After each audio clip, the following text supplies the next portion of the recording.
रहीम अस्सलाम वालेकुम। आज मैं आपको विदाउट ऑयल के ओनियन फ्राई करने के तरीका बताती हूँ।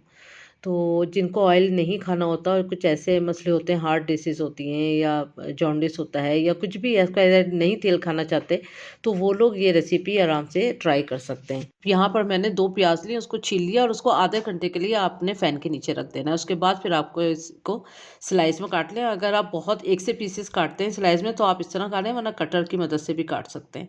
लेकिन काटना इक्वल साइज़ में है। उसके बाद आपने इसको सिंगल-सिंगल कर लेना है।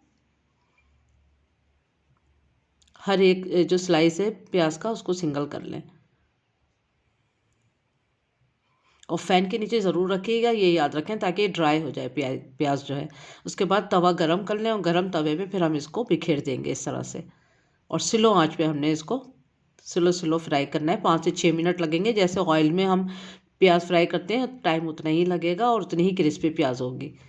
इस तरह से कर लें और 1-2 मिनट के बाद फिर हम इसको, जब ये और ड्राई हो जाएगा पानी इसका, फिर हम इसमें चमचा चलाएंगे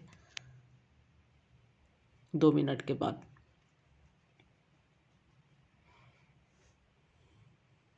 ये देखें, अब मुस्तकिल हम चमचा चलाते रहेंगे और आंच भी स्लो रखेंगे तो इसका पानी जो है आहिस्ता आहिस्ता ड्राई हो जाएगा।